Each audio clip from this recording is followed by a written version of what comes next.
Qu'est-ce qui vous a poussé à faire ce projet? Donc c'est un projet né d'il y a quelques années avec Monsieur Odinos et Mme Parmentier et la volonté de créer un pôle d'éducation au développement durable et à la solidarité internationale. Et on voulait travailler avec le lycée horticole de Saint-Imier, ce qu'on n'a pas réussi à faire encore. L'idée c'est de faire un jardin partagé parce qu'on pense qu'il faut que nos jeunes sachent cultiver un minimum pour faire face au changement climatique.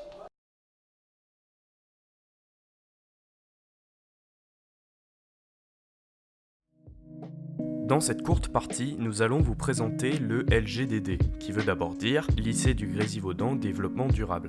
Alors, on pourrait résumer notre projet de cette façon-là. Notre but à court terme est de réaliser un jardin, un potager, où on y planterait des légumes. Le but à long terme de ce projet est, effectivement, comme dit dans l'introduction, d'initier les jeunes à la culture, et aussi peut-être inciter les jeunes à manger plus sain et plus varié. Avant d'embrayer sur la suite, nous allons rapidement expliquer un terme, qui est celui de jardin partagé, et montrer les liens que nous avons avec celui-ci. Selon Wikipédia, un jardin communautaire, ou encore partagé, associatif ou collectif, est un jardin rural ou urbain, géré en commun par un groupe d'habitants. Nous avons eu l'occasion d'en visiter un près de notre lycée et de constater tous les tenants et aboutissements d'un tel projet, et cela nous a bien sûr influencé sur la façon dont on allait construire notre jardin. Et c'est bel et bien ça, notre lien avec ce terme. Voir que nous n'étions pas totalement des pionniers dans la région nous a permis d'avoir une base sur laquelle construire notre propre jardin. Le potager rassemble plusieurs objectifs relatifs à nourrir les hommes autrement, en respectant les enjeux du développement durable. Finissons cette petite présentation du LGDD par nos objectifs.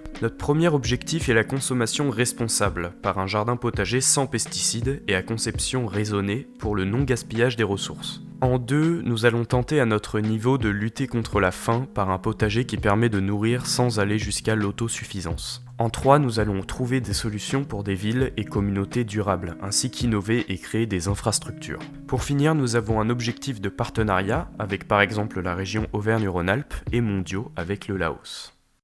Voilà en quelques mots ce que représente notre projet. Maintenant, je vais répondre aux quelques questions que vous pourriez vous poser derrière votre écran. Qui a eu l'idée du LGDD ? Alors le LGDD est une idée de deux professeurs du lycée du Grésivaudan qui sont Madame Parmentier et Monsieur Odinos, donc respectivement professeurs de physique et de SVT. Pause. J'en profite pour faire une allusion à Monsieur Jangou, notre professeur d'histoire géo, qui a également initié le projet dans le lycée. Mais également une mention spéciale à Monsieur Alardin, qui a porté le projet d'agence lycéenne de l'énergie au LGM. Voilà, on peut reprendre. Et cette idée, comme dit dans l'introduction du documentaire, vient d'une volonté de créer un pôle de développement durable au LGM. Deuxième pause, j'aimerais seulement rajouter une petite chose avant de terminer la question. C'est que le LGDD fut créé suite à l'appel à projet de la région Auvergne-Rhône-Alpes. Deuxième question, depuis quand travaillez-vous sur le projet ? Alors ce projet est en préparation depuis maintenant 2 ans et on va être la première classe à l'expérimenter réellement dans le programme et voilà, développer cette agence. Troisième question, comment allez-vous continuer après la fin de l'année ?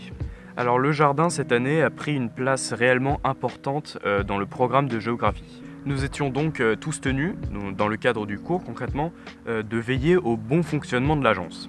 Alors l'année prochaine, le jardin fera plus du tout partie du programme de l'année et sera probablement entretenu par des professeurs, mais aussi principalement par des élèves sur une base de volontariat. Quatrième question, comment communiquez-vous entre vous ? Alors ça passe principalement par les réseaux sociaux, donc principalement WhatsApp ou Snapchat, par des groupes de classe. Mais bien sûr, ça passe également du face-à-face, donc pendant qu'on fait les séances au lycée de préparation du LGDD. Mais également à côté de ça, on gère un Google Drive qui est en vérité géré par 2 élèves en particulier, donc un groupe. Et donc oui, cette plateforme nous permet de partager des fichiers, donc par exemple des enregistrements, des sondages et des images. Alors 5e question, comment vous organisez-vous dans l'agence ? Alors au lieu de vous parler devant la caméra et vous l'expliquer directement en frontal, je préfère vous montrer un petit organigramme. Le LGDD fonctionne en vérité comme une entreprise, c'est-à-dire qu'il est scindé en plusieurs groupes, et chacun de ces groupes a un domaine d'expertise. Notre premier groupe, par exemple, s'organise autour de la planification du jardin, c'est la modélisation.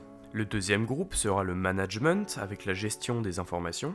Le troisième groupe s'organisera autour de la communication intérieure et extérieure, par exemple avec le Dauphiné libéré. Le quatrième groupe se verra attribuer la tâche de représenter le LGDD à l'intérieur et à l'extérieur du lycée. Et le cinquième et dernier groupe, qui est l'audiovisuel, qui prépare un documentaire sous-titré en anglais afin de l'envoyer au Laos. Sixième question, combien êtes-vous ? Alors, on est 35 élèves et 3 professeurs principaux, donc Monsieur Odinos, Madame Parmentier et Monsieur Jangou. Alors oui, 35 élèves, ça peut sembler beaucoup, mais nous avons réussi à rester efficaces malgré le nombre. Donc voilà, j'espère que ces questions fictives auront su répondre à vos questions réelles. Si vous avez des questions supplémentaires, n'hésitez pas à les poser en dessous de la vidéo, donc dans les commentaires ou par mail. Et sans traîner, on va passer directement à la suite du documentaire, qui prend place au bâtiment de la région, à Lyon.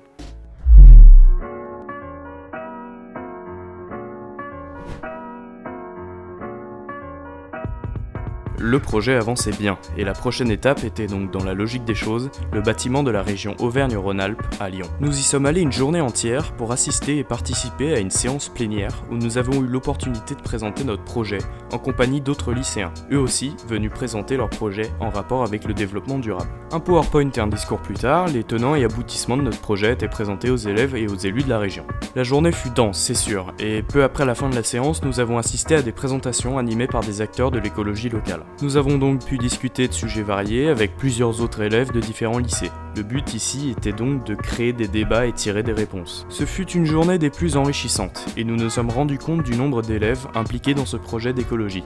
Notre agence était comme qui dirait soutenue, et ce fut agréable de faire partie d'un mouvement collectif. Tous ces points positifs font de cette journée une des plus déterminantes pour le projet. Ce fut une très bonne expérience.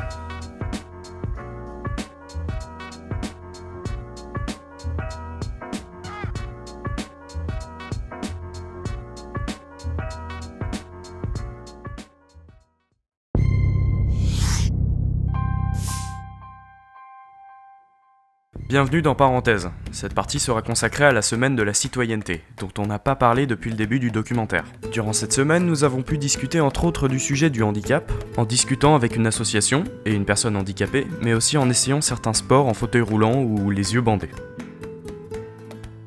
De la justice, en assistant encore une fois à une conférence, et du développement durable, en participant à des présentations d'autres élèves du lycée sur différents thèmes relatifs au développement durable à l'intérieur et à l'extérieur du lycée. Nous avons par exemple pu échanger avec des représentants de la métro, mais également présenter notre projet aux autres élèves du lycée. Pour finir cette courte partie, merci aux élèves ayant confectionné les affiches, mais également ceux s'étant déplacés dans les classes pour présenter le projet. Si vous voulez plus d'informations concernant la semaine de la citoyenneté, vous trouverez un article en description.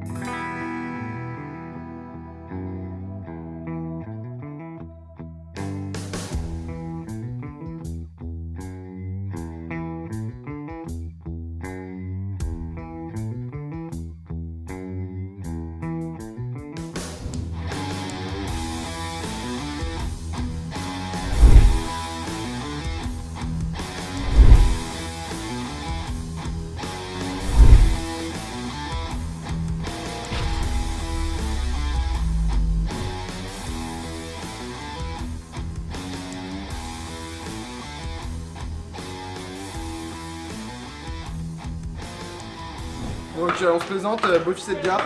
Hello Yanis.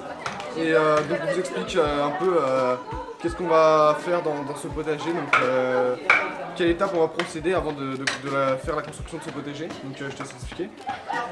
Donc au début ce qu'on va faire c'est qu'on va creuser, parce qu'on va mettre des cartons, on va éliminer toutes les mauvaises herbes.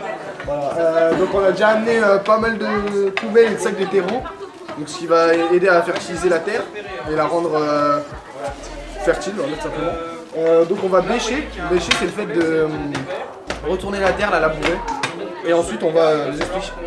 Ensuite on va replanter d'autres légumes, hein. Le but c'est quand même de faire un potager c'est avec des légumes, d'accord?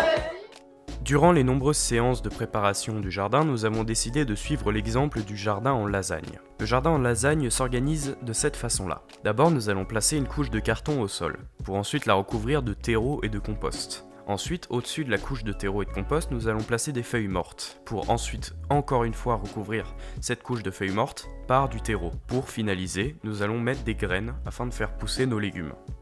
Donc durant cette première journée de réel travail dans les jardins du lycée, donc ces 2 heures de pure plantation dans les potagers, on a réussi à mettre en application plusieurs de nos objectifs premiers. D'abord, on avait comme objectif de ramasser une partie du compost afin de la ramener grâce à des sacs poubelles à là où on voulait faire le potager pour fertiliser la terre et la rendre beaucoup plus efficace. Et évidemment dans une démarche de recyclage du compost pour éviter d'acheter du terreau, ce qui est à la fois plus économique et beaucoup plus respectueux de l'environnement.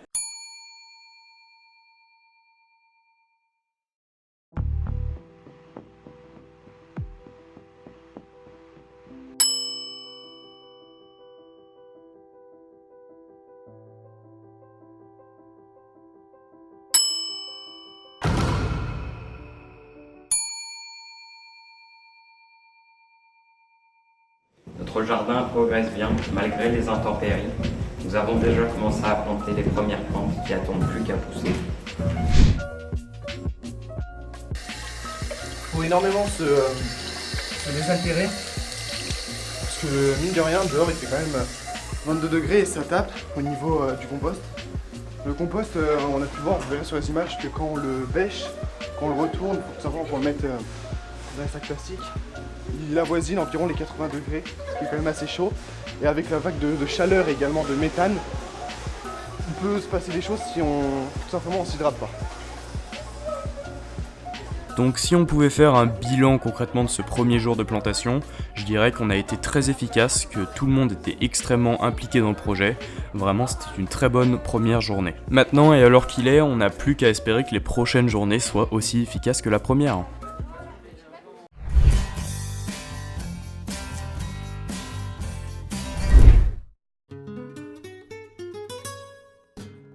Notre jardin est enfin terminé.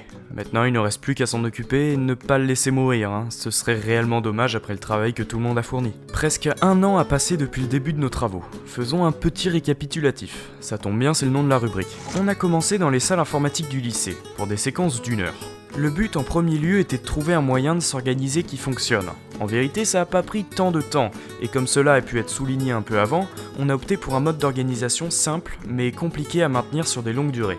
Ça a fonctionné du tonnerre pour nous, et on s'est mis à bosser très rapidement. Après ces séances, la semaine de la citoyenneté a eu lieu dans notre lycée, et quelques élèves ont présenté notre projet. Plus tard, quelques-uns d'entre nous sont allés au bâtiment de la région Auvergne-Rhône-Alpes à Lyon pour cette fameuse séance plénière, et ce n'est que quelques mois plus tard, grâce au travail des élèves de MPS, méthode et pratique scientifique, que la construction du jardin fut entamée. Bref, ce fut beaucoup de travail et de concentration pour rendre ce projet possible. Le but de ce projet était de nous apprendre par un moyen autre que le système traditionnel à prendre conscience de nos actions et de nos responsabilités. On pourrait penser que construire un simple jardin est un peu léger face à la condition climatique de notre planète. Mais c'est le message qu'il porte en lui qui est réellement important. En dehors des démarches administratives que notre groupe a dû affronter, construire son propre jardin potager n'est pas si compliqué. Comme vous avez pu le voir, il vous suffit d'avoir un peu de carton, un peu de matériel, des graines, mais surtout de la motivation. Si grâce à ce documentaire vous êtes plusieurs à franchir le pas, alors notre but sera atteint. Se dire impuissant face à la condition de la planète à ce stade et proclamer « soyons pessimistes » est une erreur. Au contraire, c'est maintenant que tout se joue. Vous avez déjà vu que sous l'impulsion de Greta Thunberg, les jeunes se rassemblent dans les rues. Notre motivation n'est plus à prouver. La situation climatique est urgente. Et vous avez tous, je dis bien tous, la possibilité d'améliorer la situation. Encore merci à Monsieur Jangou, Madame Parmentier et Monsieur Odinos pour nous avoir donné l'opportunité de mener ce projet à bien. Merci à tout le monde, à la classe de seconde 7, mais aussi aux élèves de MPS pour leur aide précieuse. Pour plus d'informations, vous pouvez vous référer à la description en dessous de la vidéo. Nous posterons prochainement les avancées de notre jardin sur différents réseaux. Et voilà, merci d'avoir regardé jusqu'au bout, et à la prochaine.